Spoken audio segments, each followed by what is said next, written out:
దేవునికి స్తోత్రం. మంచి విశ్వాసము కలిగిన బిడ్డగా ప్రభు వచ్చే దినంలో మనం ఉన్నాం కనుక మంచి విశ్వాసంతో దేవుడు కోరుకున్నంత పరిశుద్ధత, ప్రభుకి ఇష్టమైనటువంటి జీవితాన్ని మనం జీవించడానికి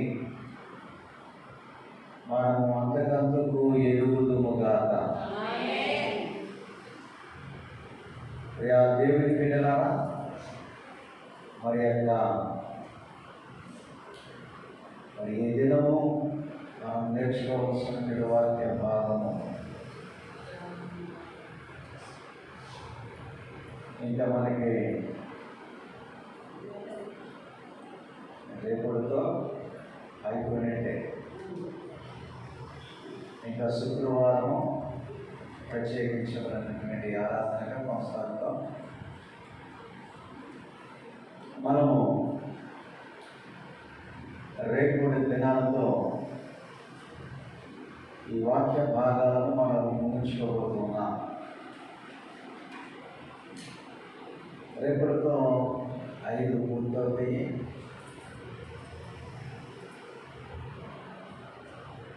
అంతేనా? అంతే.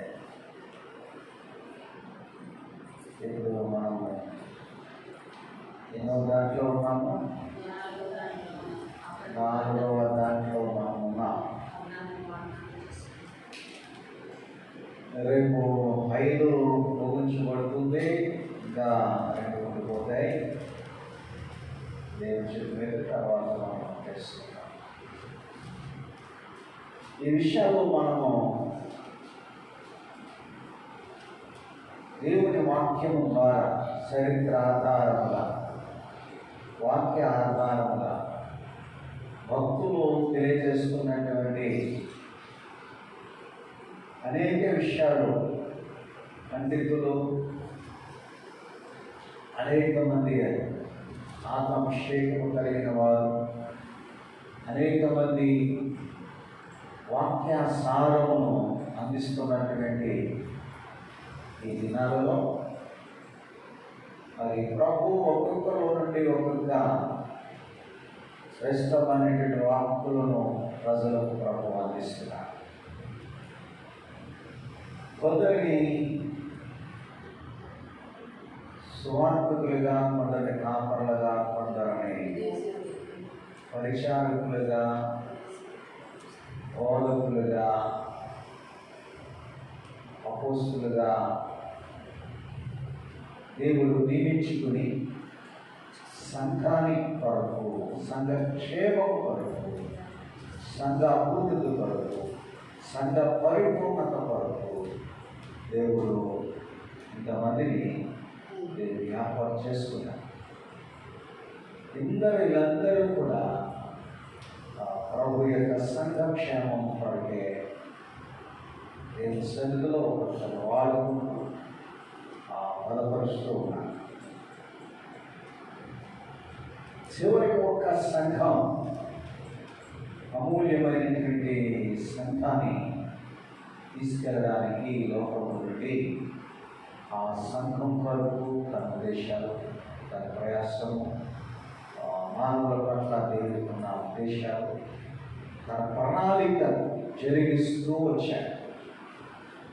క్రమేణా తన యొక్క ప్రణాళికను జరిగించుకుంటూ వచ్చాడు. చివరికి ఆ సంఘమును ఏర్పాటు చేసుకున్న సంఘాన్ని తీసుకెళ్ళిపోయే సంఘం కొరకు దేవుడి యొక్క ప్రణాళిక, ఎత్తబడినటువంటి సంఘము దేవుడి యొక్క కార్యగా, ఆ సంఘానికి శిరస్సైన ప్రభు, సంఘం అనే శరీరం అని ఆ శరీరాన్ని సంరక్షించి, పోషించి, ఆదరించి, పరిశుద్ధపరిచి, అది కలకమైన, ముడతైన, అది మరి ఏదేను లేకుండా ఉండడానికి ప్రతిదినము దాని కొరకు దేవుడు బాగుపరచడానికి, స్థిరపరచడానికి, మహిమ కలిగిన సంఘంగా సిద్ధపాటు చేసుకోవాలి. పరలోక రాజ్యానికి తీసుకుని మహిమ కలిగిన సంఘంగా దేవుడు సిద్ధ చేసుకుంటానికి దేవుని యొక్క ప్రణాళిక. ఎత్తబడిన సంఘమే శాశ్వతమైన దేవుని యొక్క రాజ్యంలో. మరి సంఘం అనేటువంటి వధువు పరలోకములో శాశ్వతంగా ఉంది. ఆ సంఘములో మనము ఉండాలి. ఆ ఎత్తబడిన సంఘంలో మనము కూడా ఉండాలి.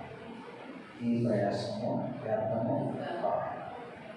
కనుక మన ప్రయాసం, మన విశ్వాసము, మన భక్తి మనము ఎంత శ్రద్ధగా వహిస్తే అంత మంచిది. కనుక ఎంత శ్రద్ధ తీసుకుని ప్రతిరోజు జాగ్రత్తగా జీవిస్తూ ప్రతిరోజు దేవుని చిత్తానుసారంగా జీవించడానికి ప్రభు దగ్గర తెచ్చుకొని మనము ఈ లోకంలో క్రీస్తు వలె మనల్ని ఉండడానికి ప్రభు మనలను ప్రేమించి మన కొరకు ప్రాణం వేసి కనుక క్రీస్తు వలె మనము కూడా ఉండాలని, అలాగ మనందరము కూడా సిద్ధపడాలి. అలాగా అందరూ కూడా క్రీస్తు వలె మనము జీవించడానికి మనము మార్పు విషయంలో అంతకంతకు నూతనత్వము కలిగి ఉండాలి. కనుక ఈ పాత నిబంధన గ్రంథం ఆది కాలం నుంచి మనము జరిగిపోయిన కాలము ఎలాగా జరిగింది, దేవుడు ఉద్దేశాలేంటి, మనుషులు ఏం చేశారు, దేవుడు మనుషుల పట్ల ఎలాగా ఆయన ప్రణాళికలను, ఉద్దేశాలను చేసుకుంటూ వచ్చారు అనేది మనము నేర్చుకుంటూ వస్తున్నాం. కనుక దేవుని బిడ్డలారా, ఆయన ప్రణాళిక మనకు అర్థమవుతుంది. జరిగిపోయిన కాలాన్ని పరిశీలన చేస్తే దేవుని ఉద్దేశాలు, ప్రణాళికను మనము గ్రహించుకుని మనము నేటి కాలము ఇప్పుడు మనము ఎక్కడున్నాము, ఇప్పుడు జరుగుతున్న కాలం పరిస్థితి, దేవుని ప్రణాళిక ఏంటి అనేది మనం ఇంకా రాలేదు, వస్తాం కావాలి. దేవుని స్తోత్రం. ఇప్పుడు వరకు అర్థమైంది. ఆది కాండం నుండి ఆదాము అవ్వలు వారు దేవుని పిల్లలు, దైవ సంపూర్ణం కలిగినటువంటి, దైవ స్వభావములు కలిగినటువంటి, దేవుని మహిమతోడైనటువంటి మరి శ్రేష్టమైన పిల్లలు, దేవుని పిల్లలు. ఆదాము అవ్వలు దేవుని యొక్క పిల్లలు. ఈ ప్రభు వలె వాళ్ళు మంచి మనసు కలిగే స్వభావం, దైవ స్వభావం, దేవుని స్వభావం కలిగినటువంటి గొప్ప బిడ్డలు. కనుక అలాంటి దేవుని పిల్లలను అపవాది పాడు చేశాడు, హతం చేశాడు, పాపం చేయించాడు, దేవునికి దూరం చేశాడు. కనుక వారు కాలం ఏ కాలం అది?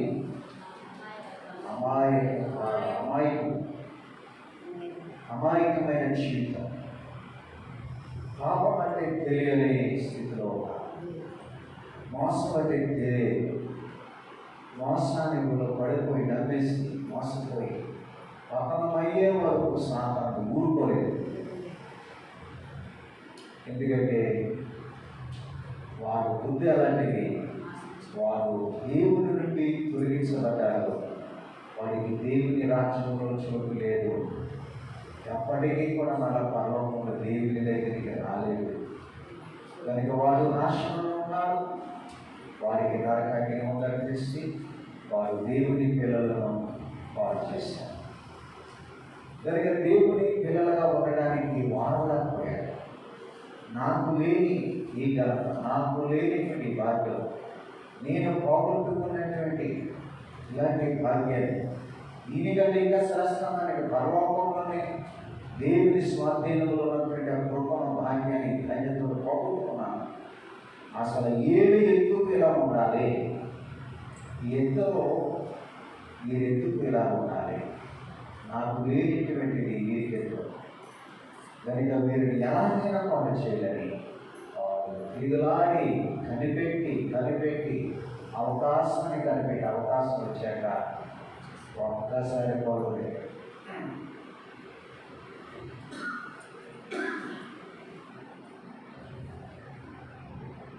కనుక వాళ్ళు తిరుగులాడుతూ ఉన్నారు. ప్రతి మనిషి, ప్రతి జనమును, ఆయా ప్రజలను సులువుగా పతనము చేయడానికి తిరుగులాడుతున్నారు. మీ విరోధి అయిన అపవాది గర్జించు సింహవలే ఎవడు దొరుకుతాడు. అనేక మంది అనేక కుటుంబాలను, అనేక భార్యభర్తలను, అన్నదమ్ములను, అక్కచెల్లెలను పొరగొక సంబంధము లేకుండా వారు నాశనం చేస్తున్నారు. కనుక తర్వాత వారు మనస్సాక్షి కాలం రావడానికి ఎక్కడి నుంచి ప్రారంభమైంది అని అంటే, వారికి మేము దిగంబరులై ఉన్నాము, ప్రభు పిలిచే లాగా వారు ఎక్కడున్నారు అని అంటే, మేము దిగంబరులై ఉన్నాము. మీకు దిగంబరులై ఉన్నామని ఎవరు చెప్పారు అని ప్రశ్న వేశారు. కనుక ఎవరు చెప్పారు? వారు మనస్సాక్షి చెప్పింది.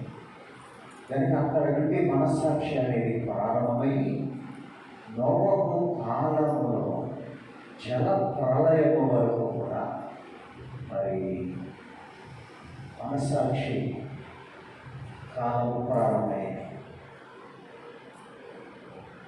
కనుక మనస్సాక్షి ద్వారా కూడా దేవుని వైపు మనుషులు తిరగలేదు. దేవుడు చూచాడు.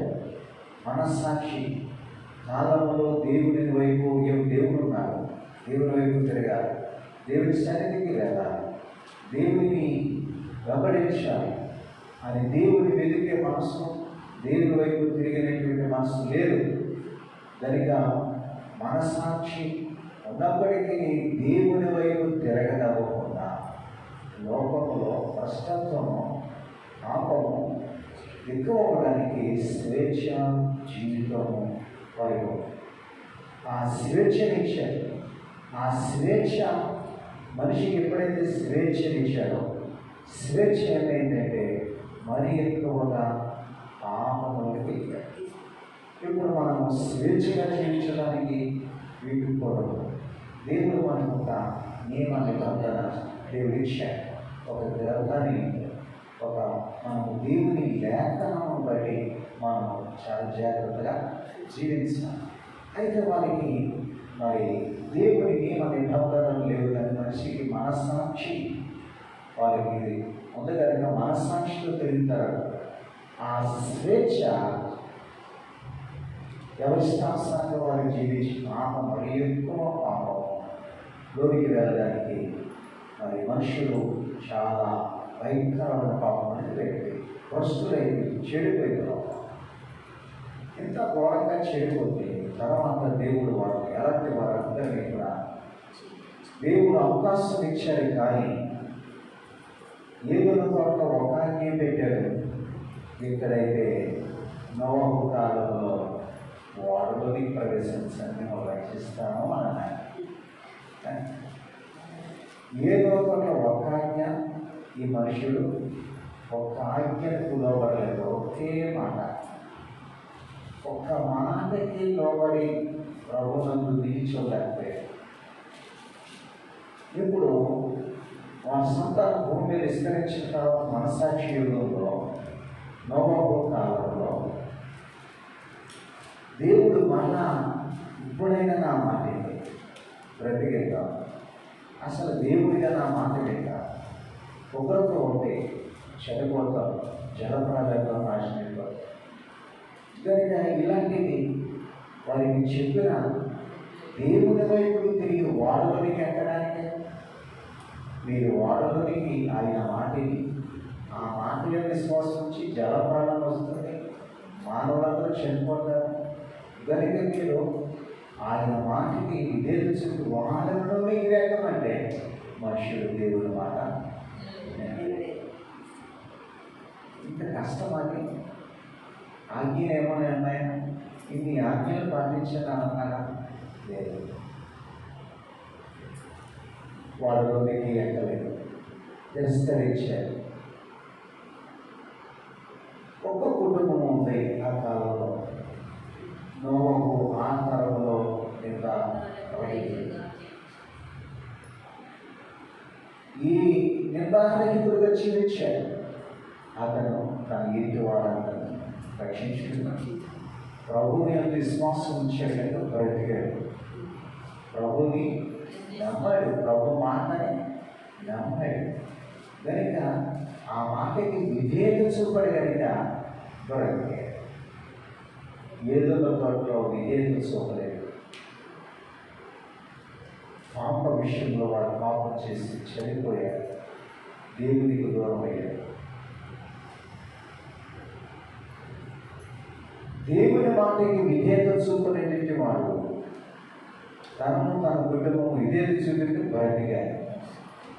ఇప్పుడు మనుషులు దేవునికి ఏం చేయాలి? విధేయత చూపాలి. మీరు విధేయులైన పిల్లల వలె ఉండాలని ఆయన తను తాను దేవునికి బలిగా అర్పణముగా మరణము పొందినట్టుగా మనం ప్రేమించాం. దేనికంటే దేవునికి మనము విధేయత చూపాలని సిలువలో ప్రారంభించాం. ఆయన త్యాగం చేశాం. ఇప్పుడైనా మనము దేవునికి విధేయత చూపాలి అని ఆయన చెప్పిన మాటకి విధేయత లోపల ఆయన చెప్పినట్టుగా నడవడం విధేయత అలా నడవాలి. ప్రియులరా, దేవుని యొక్క వాక్యములో మనం చూస్తే ఆ కాలం అలాగా అయిపోయింది. నోవహు కుటుంబము మళ్ళా భూమి మీద విస్తరించి మీరు ఫలించినప్పుడు పోకండి, భూమంతా నింపాలికి సంతానం. దానికి మీరు భూలోకమంతా వెళ్ళిపోయి సంతానాన్ని విస్తరింప చేయాలి. ఒక చోటకు భూమంతా నింపాలి అని భూలోకం ఈ భూమి సమస్తం కూడా దేవునికి సమకూర్చాన్ని అనుగ్రహించాలి. నువ్వు ఎక్కడికి వెళ్ళి నీకు కావాల్సినంత దేవునికి ఇస్తున్నాడు. ఈ భూమి మీద ఏర్పాటు చేశారు. దానిగా మీరు భూమంతా ఏర్పాటు చేయాలి. ఆ నియమాన్ని ఆయన ఆలోచనకి వ్యతిరేకంగా బాబేలు గోపురము ప్రారంభించారు. నిపుణుల కాలంలో శాతాను నిపుణులు వాడు అవిధేయత చూపేందుకు జనాలు నాశనం చేయించారు. నోవహు కాలం వరకు 80 సంతానం భూమి విస్తరించిన తర్వాత మరలా నేను చెప్పాను ఎక్కడి నుంచి ఎక్కడికి ఎంత కాలం అనేది మళ్ళా ఏమి చెప్పాల్సిన పని లేదు. ఎందుకంటే మనకి సమయం ముందుగా గరిగా దేవుడి బిడ్డ గమనించవలసినటువంటి విషయం మీకు అర్థమవుతుందా? చెప్పితే ఎందుకు చెప్తున్నానంటే జీవితంలో మర్చిపోకుండా ఉంటారు. చెప్పింది మళ్ళా ఎందుకు అంటే అన్నిసార్లు మీ హృదయాలలో వాక్యము స్థిరపడించుకోవాలి. చెప్పబడిన చరిత్ర మీరు తగ్గ చెప్పగలరు. అలా ఉండాలి. అందుకు చెప్పింది మళ్ళా చెప్పడానికి జ్ఞాపకం చేయాలి. గనుక నిపుణుల కాలంలో సాయంత్రం వాడుకొని ఎక్కడికి చాలా చేద్దాం, మన ఎక్కడికి వెళ్ళక్కర్లేదు. మనం ఇక్కడే ఉండి మనము గోపురం కట్టుకొని ఈ గోపురాల్లో మనమే నివసించాము, ఇందులోనే కట్టుకుంటాం. మనం ఆకాశానికి ఉన్నట్టుగా కట్టుకుంటూ పోతాం. అలా ఆకాశంలో పోయి ఆకాశంలో వాళ్ళకి ఎక్కడ ఉంటారో కట్టుకుని పోదాం. భూమి నుంచి ఆకాశానికి ఎక్కడ ఉంటారు. కానీ దేవుడు తన ప్రణాళిక వ్యతిరేకంగా చేసిన కారణం చేత దేవుడు ఏం చేశాడు? తారుమారు చేశాడు. భాషలో మార్చేశాడు. భాషలో ఒక్కొక్కటి ఒక్కొక్క భాషను ఇచ్చేశాడు. ఒక భాషలో ఒక్కొక్క భాష ఇన్ని 100 మంది ఉండేది. భాషలో ఒక్కొక్క భాషలో అర్థమవుతూ లేదు. ఒకే భాష ఉండేది, ఒకే జనము, ఒకే భాష. జనాలందరూ ఒకే. ఇందులో పొలాలేదు. మళ్ళీ ఒకే జనం నోవహు దగ్గర నుంచి మనం ప్రారంభించండి. దేవుడి సంతానం ఒకే జాతి, మానవ జాతి, ఒకే రంగం కదా. ఆయన ఇచ్చేసాలేము కదా. మధ్యలో సాధన తీసుకొచ్చే జనాల ద్వారా అజ్ఞానమైన మనుషులు రాము పాడు చేశాడు బాబా. ఇవన్నీ అడిగాయి. ఆయన పెట్టుకొచ్చిన ఆయన తీసుకొచ్చినవి అని మనం ఏర్పడుతున్నాం. ఆయన పోవాలి. దేవుడు ఒకే జనంగా చేశాడు. అందరూ ఒకటే. కానీ పాపం చేశారు. అందరూ పాపం చేశారు. ఇందులో తేడా లేదు. ఇక దానికి అక్కడ వచ్చింది. ఎందుకంటే దేవుడు చెల్లాచెదురు చేశాడు. దేవుని నిర్ణయమే ఆయన చిత్రం నెరవేర్చుకుంటారు.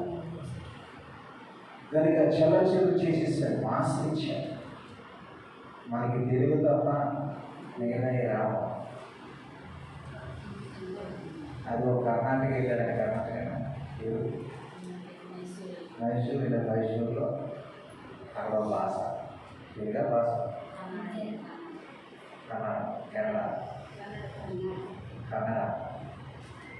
కన్నడ భాష. అదో రాష్ట్రం, అక్కడ భాష. మన యొక్క దేశంలో నీటి భాష ఉన్నాయి. ఇతర దేశాలు వెళ్తే ఇంగ్లీష్. మన దేశంలో దీని ఎక్కువ భాష. ఓకే. ఈ రీతిగా దేవుడు ప్రజల్ని నడిపించాడు. ఇప్పుడు 4వ కాలము అబ్రహాము దగ్గరికి మనం వస్తాం. దేవుడు వారి ప్రజల మధ్యలో నుండి మనల్ని బయటికి తీసుకురావడం, అబ్రహాముని బయటికి తీసుకురావడానికి దేవుని ప్రణాళిక ఏంటి? ఇప్పుడు 4వది మనం ఏంటున్నాం. ఆదాము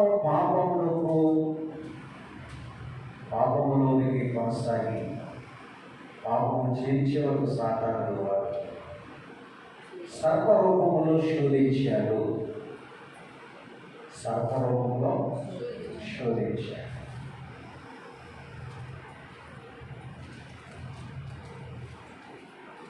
అయితే సర్పరూపంలో శోధించినటువంటి ఈ యొక్క శోధకుని దేవుడు అన్నాడు,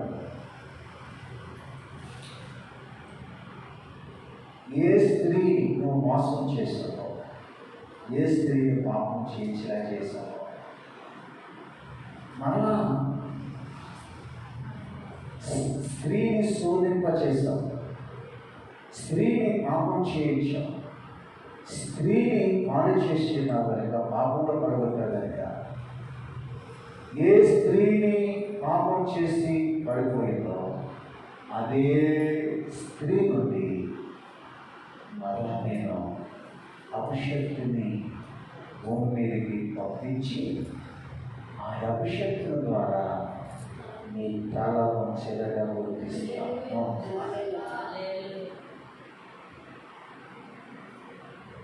అక్కడ ఏదో తోటలో అనేటువంటి మాట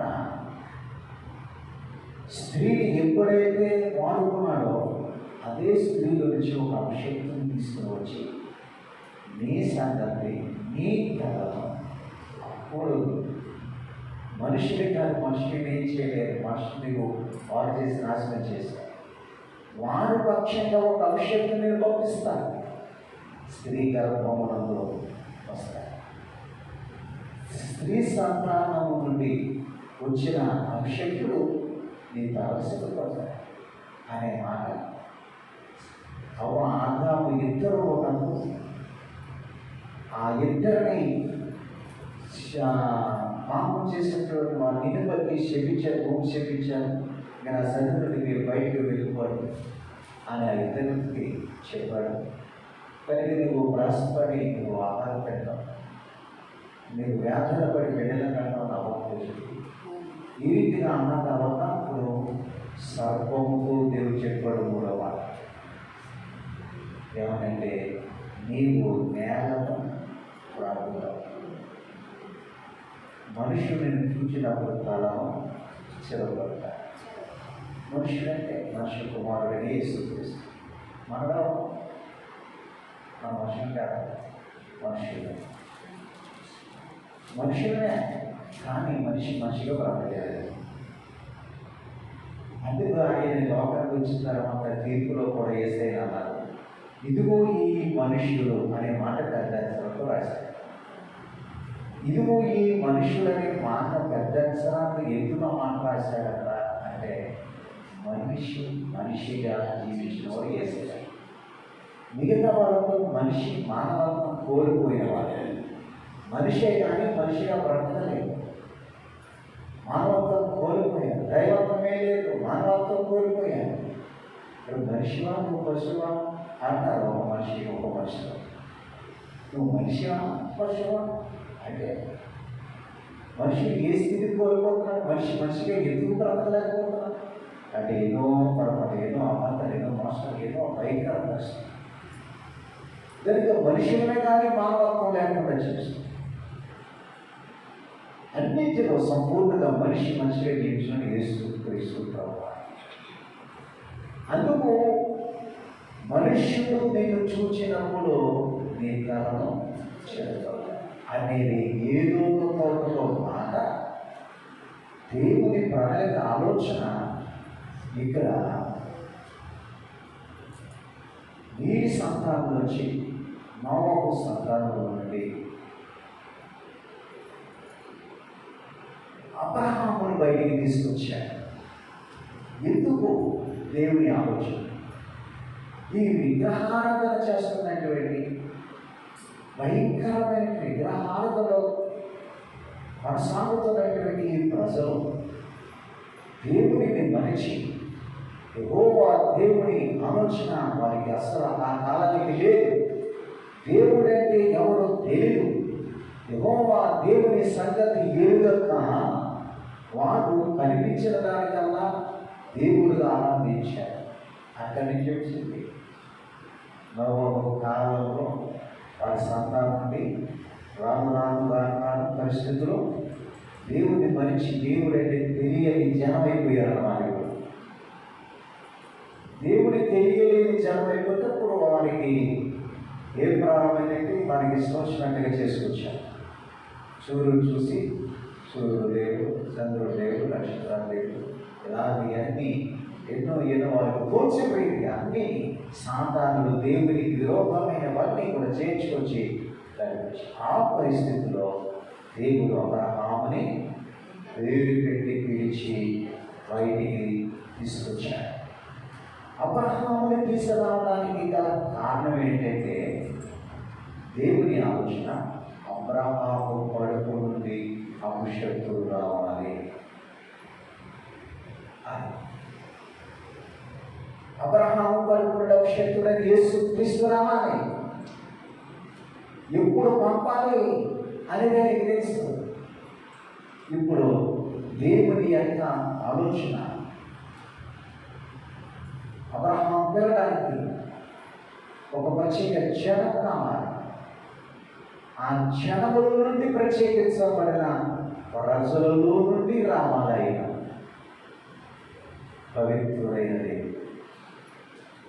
అందుకు ఒక ప్రజలను ఏర్పాటు చేసుకోవాలి, గుర్తించుకోవాలి. దేవుడి కొరకు పనిచేసేవాడు కావాలి. దేవుడి ప్రణాళికను జరిగించడానికి మానవుడు అవసరం. కనుక ఎప్పుడు దేవుడు పిలిచి అబ్రహాముని బయటికి రామని ఇప్పుడు వాగ్దానాన్ని చెప్పడం ప్రారంభించాడు. దేవునికి స్తోత్రం. అబ్రహాము దగ్గర మొదలైంది వాగ్దానం. దేవుని వాగ్దానాలు ప్రారంభమైంది. అబ్రహాముని పిలిచినప్పుడు 75 సంవత్సరాలు తర్వాత నీకు నీ గర్భమున ఒక కుమారుడు పుట్టగానే నేను గొప్ప వాడిగా చేస్తాను, ఆకర్షణ నక్షత్రం వల్ల చేస్తాను, భూమి మీద ఇసుకరేఖ వల్ల చేస్తాను, నీ గర్భము నుండి ఆశీర్వదించబడిన జనము నేను చేస్తాను అని దేవుడు అబ్రహాముని బయటికి తీసుకొచ్చాడు. పరిచయపరిచే సమస్త విడిచిపెట్టేలా అబ్రహాం యొక్క మనసు బొమ్మలనుకుంటాడు, కానీ ఒక దేవుడు ఉన్నట్టు మా పిల్లల కాలం నుంచి కూడా ఏదో ఒక్కొక్క మాట తెలుసుకుంటున్నాడు. ఆ దేవుడే ఉంటాడు అసలు దేవుడు అని ఆలోచనలు ఉన్నాయేమో. అంతర్యం చూసిన దేవుడు అబ్రహాము మనసులకు అబ్రహాము దేవుడికి మర్యాద లేదనేది కూడా ఆయనకి తెలుసు కనుక హృదయ ఆలోచన ఎగిన దేవుడు అబ్రహాముని పిలిచాడు. అబ్రహాముని నిలబెట్టి ఆయనకు వాగ్దానాలు చేశాడు. ఈ వాగ్దానం అబ్రహాము కాలం నుండి ప్రారంభమైన వాగ్దానం. ఇది వాగ్దాన కాలము. ఎప్పటి వరకు అంటే అబ్రహాముకి ఇస్సాకు, ఇస్సాకుకి యాకోబు, యాకోబుకి 12 మంది కుమారులు. 12 మందిలో యోసేపు ప్రత్యేకంగా దేవుని యొక్క కృపచేత ఆయనని ఐగుప్తు దేశానికి రాజుగా చేస్తానని ఆయనకి కాలం ద్వారా దేవుడు చెప్పాడు. ఇప్పుడు అబ్రహాముకు వాగ్దానం చేసి నడిపించాడు. చాలా సంగతులు, ఎన్నో సంగతులు వాగ్దానం చేశాడు. నీ గర్భం పుట్టిన పిల్లల్ని నేను ఉన్నతమైన దేశానికి, కానాన్ దేశాన్ని నడిపిస్తాను, వారిని గొప్పవారిగా చేస్తాను, వారిని ఆశీర్వదిస్తాను, వారికి నిబంధన, ధర్మశాస్త్రాన్ని ఇవన్నీ కథనాలను ఇచ్చి ఒక ప్రత్యేక జనులుగా నా ప్రజలుగా చేసుకుంటాను అని ఎన్నో లెక్కలేని వాగ్దానాలు, ఆశీర్వాదకరమైన వాగ్దానాలు దేవుడు చాలా చేపడతాడు. తర్వాత ఇస్సాకు దగ్గరికి వచ్చేటప్పటికి ఇస్సాకు దేవుడు వాగ్దానం ఇచ్చాడు. ఇస్సాకు దగ్గర నుంచి తన కడుపులో పుట్టినటువంటి కుమారుడు యాకోబుకి కూడా దేవుడు వాగ్దానం ఇచ్చాడు. ఇక నుంచి వాగ్దానంతో వెళ్తుంది. ఇంకా అబ్రహాము దగ్గర నుంచే వాగ్దానాలు ప్రారంభమయ్యాయి. ఎప్పటి వరకు అంటే ఇశ్రాయేలు ప్రజలు ఐగుప్తు దేశంలో ఉండిపోవడానికి గల కారణం ఏంటంటే, బానిసలుగా ఉండిపోవడానికి గల కారణం ఏంటి, ఆయన చేతులు బానిసలుగా ఉండడానికి గల కారణం ఏంటి అని అంటే, యాకోబు కుమారులు వారు చేసిన అవిధేయత పనులు ఉన్నాయి.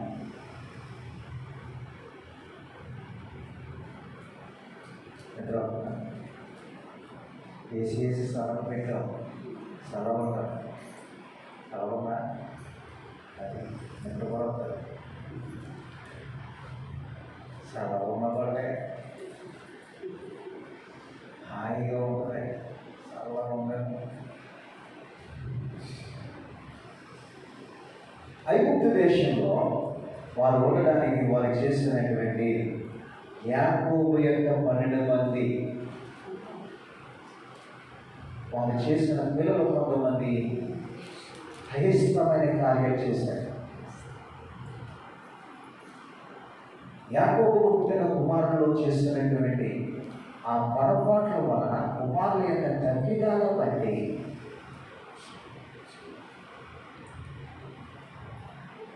వారి పాపానికి శిక్ష బానిసత్వంగా మారిపోయింది. ఎందుకంటే వాగ్దానం పిల్లలు దేవుడు వాగ్దానించినట్టు వెళ్తున్నారు. ప్రత్యేకించబడిన జీవితం కనుక వారు చాలా చక్కగా కొనసాగాలి. అయితే వారు పొరపాట్లను బట్టి, యాకోబు కొడుకులు చేసిన పొరపాట్లను బట్టి వారి సంతానం ఐగుప్తు దేశంలో బానిసలుగా వాళ్ళ పాపమే మానసత్వానికి కారణం. దేవునికి స్తోత్రం కలుగుగాక.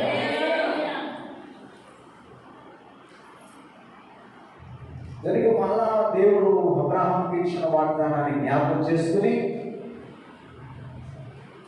ఆ ప్రజలను ఐగుప్తు దేశం నుండి బయటికి తీసుకురావడానికి 430 సంవత్సరాల తర్వాత దేవుడు జ్ఞాపకం చేసుకుని మళ్ళా వారిని తీసుకురావడానికి మోషే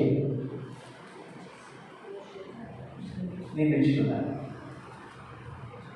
మోషేని నాయకుడిగా నియమించుకున్నాడు. మోషేని నియమించిన ప్రజలను బయటికి నడిపించడానికి మోషేను అభిషేకించి బలపరిచి మోషేకు కూడా వాగ్దానాలు ఇచ్చి ప్రారంభించే ఇశ్రాయేలు నియమిస్తారు. ఇక నుంచి వాగ్దానాలు కొనసాగుతారు. ఎప్పటి వరకు ఈ వాగ్దానాలు అంటే కానాను దేశానికి లేవదు. దేవుడు చెప్పిన వాగ్దానాలు ఇతరుల కాలం నుంచి మాట్లాడుకుంటూ ఒకరి తర్వాత ఒకరు వారి సంతానం అబ్రహాము దగ్గర నుంచి వచ్చిన ఇశ్రాయేలు సైన్యం అంతా కూడా ప్రజలు నేటి వరకు కూడా అబ్రహాము సంతానం దేవుడు చెప్పిన వాగ్దానం ప్రకారంగా ఇచ్చిన ఇశ్రాయేలు. జరిగే ఇశ్రాయేలు ఎక్కడికి నడిపించాలని అంటే కానాను దేశాన్ని పాలు తేనెలు ప్రవహించే దేశానికి నడిపించడానికి, పాలు తేనెలు ప్రవహించే దేశానికి వెళుతూ ఉన్న మార్గంలో దేవుని ప్రణాళిక, దేవుని నిబంధన వారికి ఇచ్చి ఒక ప్రత్యేక జనం ఇదంతా ఈ కార్యాలన్నీ వాగ్దానాలన్నీ ఇవన్నీ ఎవరి కోసం అంటే కానాను దేశంలో ఆయన యెరూషలేము పట్టణము అక్కడ ఇశ్రాయేలు మధ్యలో యూదా గోత్రముల నుంచి ఒక అభిషక్తుడైన యేసుక్రీస్తు మానవుడిగా రావాలి అని ఆ నిర్ణయం కోసము తన కుమారుని భూమి మీదకి పంపించడానికి దేవుడు ఈ ప్రణాళికను ఏర్పాటు చేశాడు. అందుకే కాలము పరిపూర్ణమైన తరువాత అంటే కాలం పరిపూర్ణ దేవుని యొక్క ఏర్పాటు తప్ప దేవుని సంకల్పం అది సంపూర్ణమైపోయింది. ఎప్పుడు పంపాలో ఆయనకి తెలుసు. జరిగిన ఎంత ఆయన ప్రణాళిక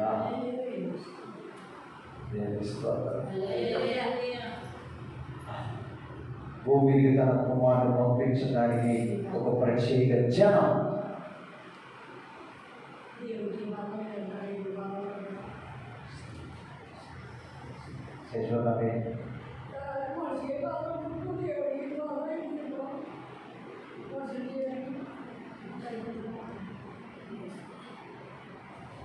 ఓకే.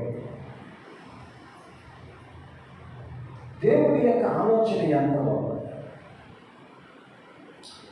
మనుషులందరి నిమిత్తమై బలియాగము చేయాలని కవలసులు చనిపోవాలి. అందరి వరకు ఆదాము దగ్గర నుంచి ప్రభు రాకడ దినం వరకు ప్రజలు ఎంతమంది అందరూ కొరకు ఒకే బలి నిర్మించి భూమి మీద రక్తం చిందించడానికి దేవుని ప్రణాళిక. ఏదులో తోటలో తప్పిపోయిన మానవత్వాన్ని పాపములో కొనసాగుతున్న వారిని నిమిత్తమై వారందరినీ రక్షించడానికి మరలా దేవుడు జోక్యం చేసుకుని ఈ ప్రజలందరూ నా పిల్లలే కదా, ఈ ప్రజల్ని రక్షించాలని మళ్ళా ఆయన పుట్టడానికి అందరూ పాపులే కనుక పరిశుద్ధుల నుంచి రావాలి. ఆయన దేవుడు ఏర్పాటు చేసుకున్న జనముల నుండే పుట్టాలైనా. అందుకు ప్రణాళిక అబ్రహామును బయటికి తీసుకొచ్చి అక్కడి నుంచి జనములను దేవుని కోసం ఏర్పాటు చేసుకుని ఇశ్రాయేలు ప్రత్యేక జనం, ప్రపంచంలో ప్రత్యేక జనం వారి.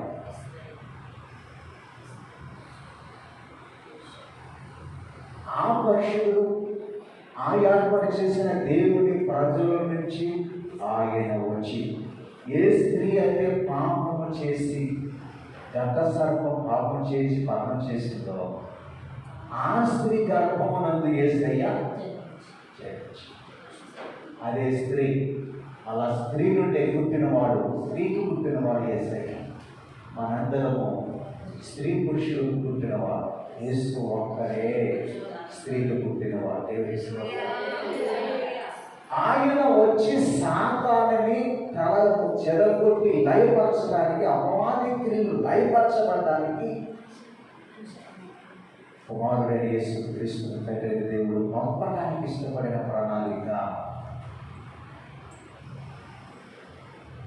దానికి ప్రణాళిక ఈ సిస్టమంతా కొనసాగి నిబంధన మనుషులు, దేవుని నిబంధన మనుషులు, వారు ప్రత్యేకించబడిన సమర్థించబడిన పరిశుద్ధమైనటువంటి జీవితాలు కలిగినటువంటి వారు, దానికి వారు యూదా గోత్రములోనికి పంపించి యేషూకు ప్రధానమైన తర్వాత అప్పుడు కన్యకగా ఉన్నటువంటి మరియా పరిశుద్ధమైన జీవితం జీవించింది. దేవుని కృప కొరకు, దేవుని దయ కొరకు, దేవుని సంకల్పం నెరవేర్చడానికి దేవుడు ఆమెను గుర్తించి యేసేపు ప్రదానం చేసుకొని, యేసేపు యూదా గోత్రంలో దావీదు వంశం దానికి యేసేపు యూదులు కనుక ఆమె ప్రదానం చేసుకున్నప్పుడు ఆమె ఏమైందంటే యూదురాలైంది. యూదయ జాతిలో మనిషి అయిపోయింది. అందుకు దేవుడు తన దూతను పంపి మరియతో దేవుడు చేసి, నీవు గర్భము ధరించి కుమారుని అంటారు అని ప్రారంభించి చూసారు. దేవుని యొక్క ఆలోచన రక్షకుడు రావడానికి, సర్వశక్తుడు భూలోకానికి రావడానికి, పాపం చేసే ప్రజలందరినీ ఆయన ద్వారమే మళ్ళా తండ్రి దేవుని పిల్లలు అవ్వడానికి దేవుని ప్రణాళిక. ఇది వాగ్దాన కాలం. అబ్రహాం వారి పిల్లలకి వాగ్దానం చేసుకుంటూ వచ్చాడు. ఒక్కొక్కరి పట్ల వాగ్దానాలు చెప్పుకుంటూ వచ్చాడు. వారు కానాను దేశానికి నడిపించే వరకు వాగ్దానాలు నడిపించారు. వాగ్దానం కాలం. 4వ కాలం దేవుని వాగ్దానం ఇచ్చిన వాడు నమ్మదగిన దేవుడు, వాగ్దానం నెరవేర్చే దేవుడు ఆయన. దేవుని స్తోత్రం. కనుక దేవుని బిడ్డలారా, మీరు గమనించి ఈ 4వ కాలంలో, 4వ వ్యవధి కాలముకు దేవుని యొక్క ప్రణాళిక మనం విన్నాం. అబ్రహామును ఎన్నుకోవడానికి గల కారణం ఏంటి అనేది మనం విన్నాం. కనుక రేపటి దినాన్ని 5వ కాలం గురించి మనం వెళ్దాం. ప్రార్థన చేస్తున్నాం.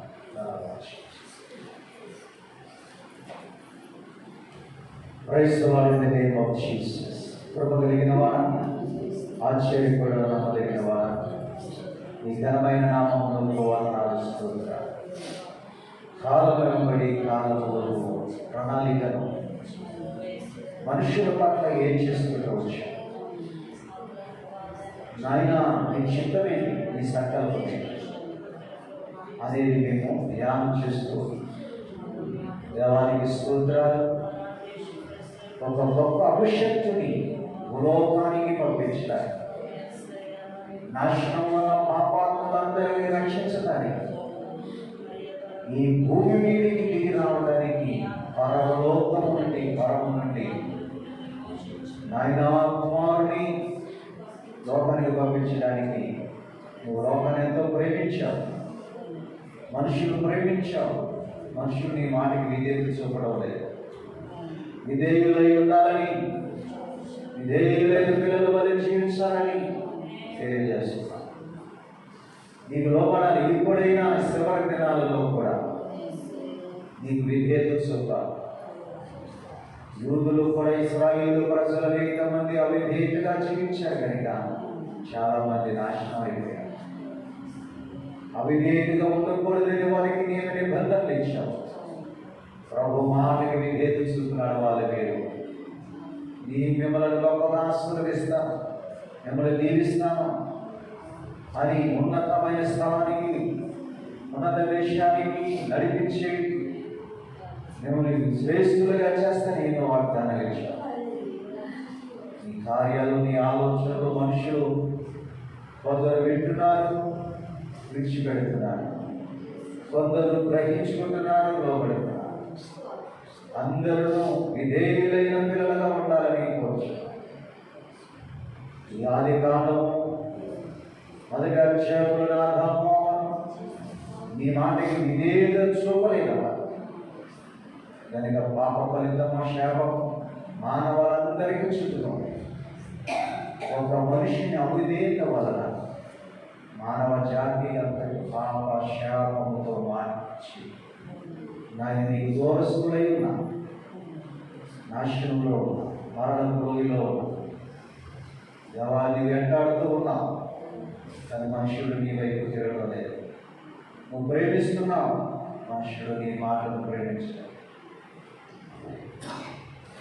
ఈ యొక్క దినం ఈ సన్నిధిలో వచ్చినటువంటి వీళ్ళలో ఇంతవరకు లేఖన విషయాలను ధ్యానం చేశారు. దేవుడు ఎంత ప్రణాళిక ఉంది, ఈ సంకల్పం దేవుని వాక్యం ద్వారా, ఈ వాక్యం ద్వారా ప్రజలకు తెలియజేస్తున్నాం. ఈ దినం అబ్రహాము గురించి ఎందుకు బయటికి తీసుకొచ్చి అన్యజనులను, విగ్రహాలను ప్రత్యేకపరిచి ఈ మాటికి లోబడిన అబ్రహాము, ఈ మాటికి విధేయత చూపిన అబ్రహాముని మీరు ఆశీర్వదించారు. ఈ మాటిని నీకు లోబడొచ్చాడు, గొప్ప వాణిగా చేస్తావు, నీ వాగ్దానాన్ని నెరవేర్చావు. అందుకు అబ్రహాము నా స్నేహితుడు అని చెప్పావు. అలాగా మనుషులు చాలా మంది లోపడలేదు, నీ మాటకి విధేయత చూపలేదు. ఈ రోజున మేము కూడా నీ మాటకి విధేయత చూపకుండా ఉన్నామా, విధేయత కలిగి ఉన్నామా అని ఎవరికి వారికి పరీక్షించుకునే కృపదాయించి అబ్రహాము దగ్గర నుండి వాగ్దానం ప్రారంభించి వారి పిల్లలకు వాగ్దానాలు ఇచ్చారు. ఇస్సాకు, యాకోబు, అలాగే యోసేపు, మోషే నాయకత్వంగా చేసి నడిపించి భూమికి మధ్యభాగమైన కానాను దేశం యెరూషలేములో వారికి స్థిరపరచాలని, ఆ సంతానాన్ని అక్కడ పెట్టాలని, ఆ సంతానంలో నుండి ప్రియుడైన కుమారుడు తన లోకానికి పంపించి కలువరి ఆ కొండ పైన శిలువలో యజ్ఞ పశువుల బలి అవ్వాలని, మనుషులు పాపాల నుండి విడిపించాలని ఎంత ప్రణాళిక ఆలోచనతో నడిపించిన దేవుడు. దేవాని ఆలోచనలు, నీ కార్యాలు ఎంతగా ఉన్నాయి. నువ్వు మా ప్రభు ఈ దినం వచ్చిన బిడ్డల నుండి వాక్యం ఇస్తూ ఉన్నాను. ప్రతి బిడ్డలు చరిత్ర ఆలోచన హృదయాల తలపుల్లో ముద్ర వేయబడి ఉండడానికి ప్రభుదయించి సహాయం చేసి మహిమ పొందాలి, బలపరిచాను. మేము కూడా ఎన్నో మాటల్ని వాగ్దానాలు మేము కూడా ఆస్వాదించబడ్డాయి. నీకు లోబడి విధేయత కలిగించే కృపదయించి సహాయం చేసి మహిమకంతా ప్రభావాన్ని పొందుకోమని యేసు పరిశుద్ధమైన నామంలో ప్రార్థించి వేడుకుంటున్నాం తండ్రి. ఆమేన్. యేసు రక్తం వేర్చాడు, యేసు రక్తం వేర్చాడు. యేసు నామములో సంపూర్ణ జయకరం గాక. ఆమేన్. Praise God.